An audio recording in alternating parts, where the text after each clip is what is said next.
రాష్ట్రంలో అక్కడక్కడ మత విద్వేషాలు, దాన్ని కూడా కట్టడి చేశా. ఊరికొక రౌడీ, ఒకప్పుడు ఆ రౌడీజాన్ని కంట్రోల్ చేశా. ఇప్పుడు మీరు చూస్తే గంజాయి బ్యాచ్ వచ్చింది, బ్లేడ్ బ్యాచ్ వచ్చింది. ప్రతి ఒక్కరు రౌడీజం మాట్లాడతాడు, మాట్లాడితే నన్ను లేపేస్తా ఉంటారు. అంత ఈజీగా ఉన్నామా? ఏంటి వితండవాదం, ఏంటి సైకో ప్రవర్తన? ఎవరైనా మాట్లాడితే వాళ్ళ మీద విరుచుకుపడిపోయి దాడులు చేస్తారు. ఏమీ అనకుండా ఒక పేపర్ మీద ఇంత రాద్ధాంతం చేస్తున్నావే, నీ పేపర్ కానీ మీ నాయకులు కానీ ఆడబిడ్డల్ని ఎంత వేధించారు, ఎంత మానసికంగా దెబ్బతీశారు, సమాధానం చెప్పే పరిస్థితి ఈ సైకో పార్టీకి ఉందా అని మిమ్మల్ని అడుగుతున్నా. వీళ్ళు కావాలన్నా మీకని అడుగుతున్నా ఇప్పుడు. కానీ మీరేంటంటే మాకెందుకు వచ్చింది, నువ్వు పోరాడు, మేము చూస్తూ ఉంటాం అనే పరిస్థితిలో ఉన్నారు. మీరు ఉన్నారు. నేను అడుగుతున్నా, ఇలాంటి వ్యక్తి ఆ రాజకీయ పార్టీ లేకపోతే ఇంట్లో నుంచి బయట వస్తాడని అడుగుతున్నా. ఇలాంటి నేచర్ ఉండే వ్యక్తి మీరు ఆలోచించుకోవాలి. ఇవి రాష్ట్రాన్ని సర్వనాశనం చేయాలనుకుంటే కాపాడుకునే బాధ్యత నా ఒక్కడిదా, మనందరిదా అని మిమ్మల్ని అడుగుతున్నా. మనందరి దాన్ని చేయలు పైకెత్తండి. మన పిల్లల భవిష్యత్తు కోసరం ఇప్పటికే నష్టపోయాం. 2014 విభజన, రాజధాని లేని రాష్ట్రం, ఆదాయం లేని రాష్ట్రం, తక్కువ ఆదాయం వచ్చే రాష్ట్రం. 2019లో విధ్వంసం, 2024లో ఇప్పుడిప్పుడు రికవర్ అవ్వడానికి ప్రయత్నం చేస్తున్నాం. కనీసం ఒక 10-20 సంవత్సరాలు ఉంటే ఎక్కడికక్కడ మనం ముందుకు పోయే పరిస్థితి వస్తుంది. అప్పుడప్పుడు తీవ్రవాదుల గురించి మాట్లాడుతున్నాను.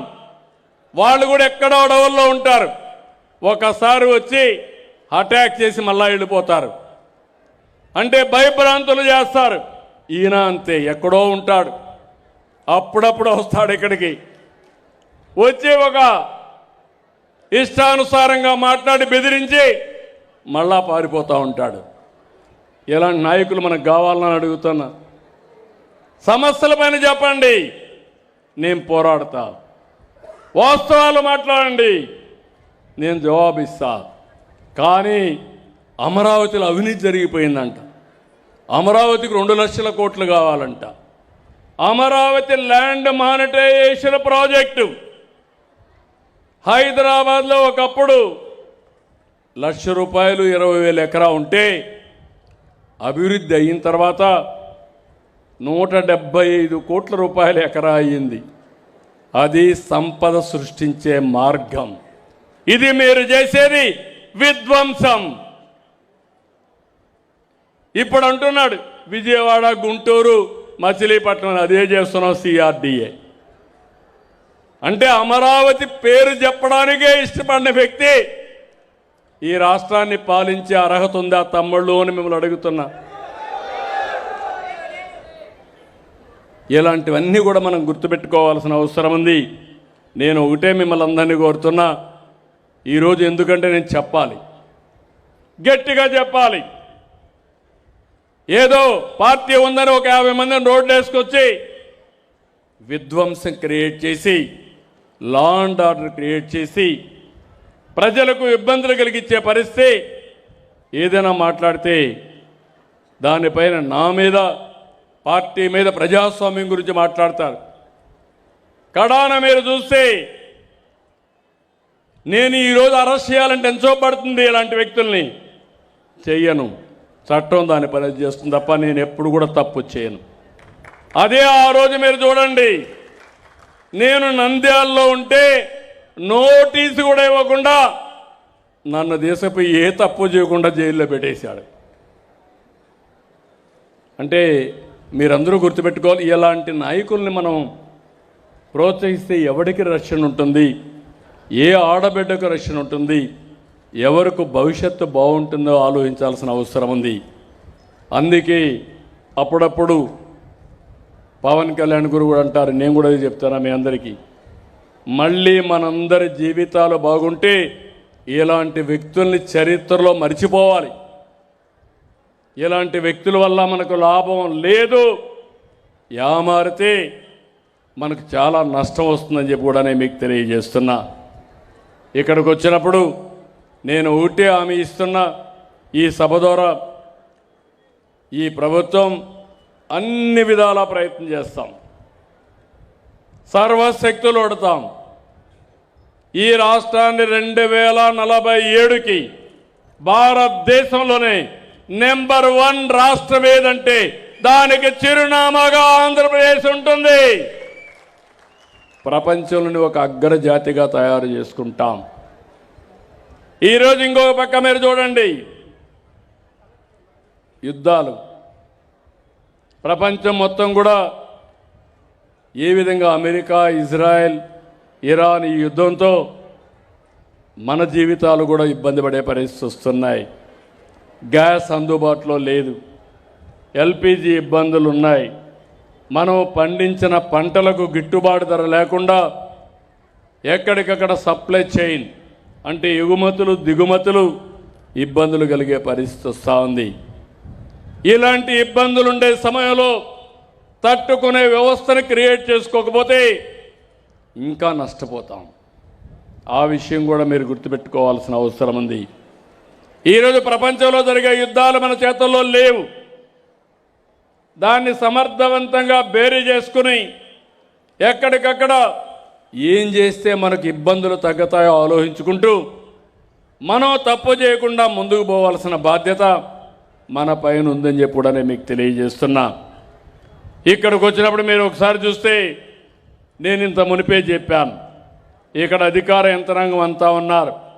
నేను వాళ్ళందరినీ ఒకటే కోరుతున్నా, ప్రతి ఒక్కరు కూడా మనం గుర్తుపెట్టుకోవాల్సింది, నేను సుపరిపాలన మాట్లాడాను, టెక్నాలజీ మాట్లాడాను. ఎవరికి ఇబ్బంది లేకుండా, ఎక్కడా అవినీతి లేకుండా అన్ని సేవలు అందించాల్సిన అవసరం ఉంది. కొన్ని డీబీటీ ఇస్తున్నాం, నేరుగా మీ అకౌంట్లో ఇస్తున్నాం. కొంత డీబీటీ తీసుకోలేని వాళ్ళకి, ముసలి వాళ్ళకి పింఛన్లు ఇంటి దగ్గరికి వచ్చి ఇస్తున్నాం. మధ్యాహ్న భోజనం లాంటి కైండ్తో కొన్ని సంక్షేమ కార్యక్రమాలు ఇస్తున్నాం, కొన్ని సేవలు అందిస్తున్నాం. ఆర్టీసీ కానీ ఇవన్నీ నాకు చాలా సంతోషం. మా ఆడబిడ్డలు ఈరోజు మీటింగ్కి చాలా బాగా వచ్చారు. నేను ప్రవేశపెట్టిన స్త్రీ శక్తి ద్వారా ఆర్టీసీలో ఉచితంగా మా ఆడబిడ్డలు ప్రయాణ సౌకర్యం ఏర్పాటు చేశాం. మీరు కూడా మగవారితో సమానంగా ముందుకు రావాలి. తొందరలో 33% చట్టసభల్లో ఆడబిడ్డలకు కూడా రిజర్వేషన్లు వస్తున్నాయి. గట్టిగా మగవాళ్ళందరూ కూడా చప్పట్లు కొట్టి అభినందించండి. 33% వస్తున్నాయి. దీన్ని కేంద్రాన్ని అభినందిస్తున్నా. చిరకాల కోరిక, ఎన్నో సంవత్సరాలుగా ఇది నా కల. చట్టసభల్లో మా ఆడబిడ్డలు 30% ఉంటే చాలా మార్పులు వస్తాయి.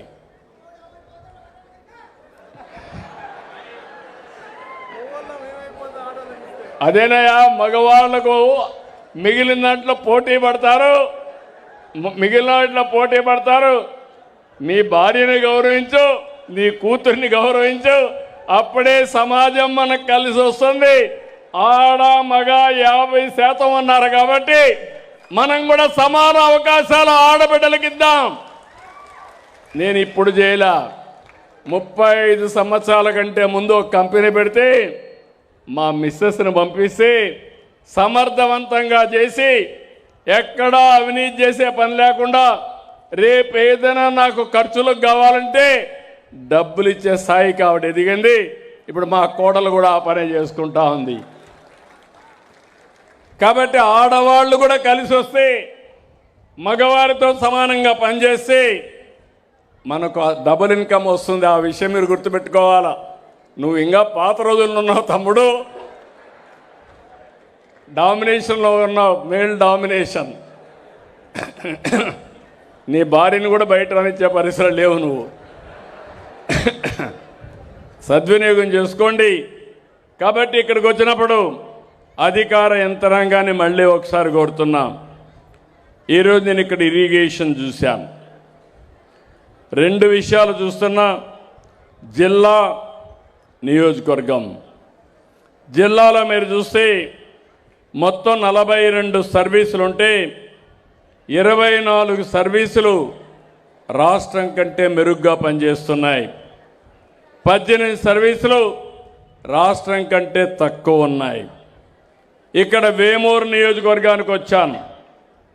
వేమూరు నియోజకవర్గానికి వస్తే 21 డిపార్ట్మెంట్లు, 21 సర్వీసులు బాగా ఉన్నాయి. 10 సర్వీసులు మాత్రం సరిగా లేవు. అంటే 2/3 66% బాగున్నాయి, 10% బాగా లేవు. ఇందులో కూడా నేను ఒకసారి చూస్తే ఏపీఎస్ఆర్టీ సర్వీసెస్ను బస్ స్టేషన్లు రాష్ట్రం కంటే 21% బాగుందన్నారు. ఎవరు ఆర్టీసీ? ఇక్కడ depot manager. Okay, congratulations, well done, మనస్ఫూర్తిగా నీకు అభినందనలు. అదే మరిగా ఏపీఎస్ఆర్టీసీ బస్సులు కూడా బాగున్నాయని పెట్టారు. ఇది కూడా 20.63% బాగున్నాయి. బాగున్నాయంటే గట్టిగా చప్పట్లు కొట్టి అభినందించండి. మంచిగా చేసిన వాళ్ళు అభినందిద్దాం, మంచిగా చేయకపోతే గట్టిగా చెప్దాం. మూడోది BC hostels, BC welfare hostels ఎవరు? ఓకే, ఇది కూడా బాగుంది, 12.53% బాగుంది. కంగ్రాచులేషన్స్. పిల్లలకు వెనుకబడిన వర్గాల పిల్లలు ఉండే హాస్టల్స్ బాగున్నాయి. ఇంకో పక్కన ఇరిగేషన్, సాగునీరు ఉన్నారా? ఇరిగేషన్ 11.79% రాష్ట్రానికంటే మెరుగ్గా ఉంది. గట్టిగా చప్పట్లు కొట్టి అభినందించండి. రాష్ట్రం కంటే మెరుగ్గా ఇక్కడ నీళ్ళు ఎట్టా ఉంటాయి? పట్టెసీమ పెట్టి గోదావరి నీళ్లు ఇప్పటికే మీకు ఇస్తున్నాం. రాబోయే సంవత్సరం గోదావరి పుష్కరాల కంటే ముందు పోలవరం పూర్తి చేసి జాతికి అంకితం చేస్తాం. అప్పుడు ఇంక నీటి సమస్య లేదు మీకు. నేను 72% పూర్తి చేసి, ఇంత మునిపే చెప్పాను, ఏం పిలవాలో నాకు తెలియదు ఆయన పేరు. ఆ రోజు నేను చేసి సరిగా పర్యవేక్షణ పెట్టకుండా డయాఫామ్ వాల్ని గోదావరిలో కలిపేశాడు, పోలవరాన్ని గోదావరిలో కలిపేశాడు. 440 కోట్ల రూపాయలతో పని పూర్తి చేశాను. ఇప్పుడు మళ్ళీ కేంద్రం ముందుకొచ్చి దాన్ని రిపేర్ చేసే లాభం లేదు, 1000 కోట్లు అవుతుంది. అయినా కూడా తప్పదు, మనం చేయాలని ఇంటర్నేషనల్ ఎక్స్పర్ట్స్ ఆధ్వర్యంలో ఆ పని మొన్నే పూర్తి చేశాం. ఇప్పుడు ధైర్యంగా చెప్తున్నాను, భగవంతుడు కొన్ని నిర్ణయిస్తూ ఉంటాడు. కొంతమంది కట్టడం, కొంతమంది కూల్చడం, మళ్ళా వచ్చి కట్టడం. భగవంతుడు నాకు అవకాశం ఇచ్చాడు. అమరావతిని నిలబెట్టడం, పోలవరాన్ని పూర్తి చేయడం నా అదృష్టం. ఇంకొక పక్కన పొల్యూషన్ కంట్రోల్ బోర్డు కూడా బాగా పనిచేశారు. ఇక్కడ 21% బెటర్గా వచ్చింది, వారికి కూడా అభినందనలు. ఇంకో పక్కన ఆర్ఓఆర్ సర్వే, ఇక్కడ 4.58% బాగా వచ్చింది. ఎంఆర్ఓ కానీ ఆర్డీఓ వాళ్ళని కూడా అభినందిస్తున్నా. ఎంఆర్ఓ ఇద్దరిని అభినందిస్తున్నా. ఇంకా మీరు కాపాడుకోవాలి, నాకు నెంబర్ 1 రావాలి. ఇప్పటి వరకు రెవెన్యూ అంటే చెడ్డ పేరుంది. భవిష్యత్తులో అందరి నోట శబాష్ అనే పరిస్థితి రెవెన్యూ డిపార్ట్మెంట్ తీసుకురావాలి. దాన్ని నేను సహకరిస్తాను. దీపం, ఇది కూడా బాగా డిస్ట్రిబ్యూట్ చేస్తున్నారు, కొంచెం బెటర్గా ఉంది. 4.25% సివిల్ సప్లైస్, 4.25% మెరుగ్గా ఉంది. వాళ్ళను కూడా అభినందిస్తున్నాం.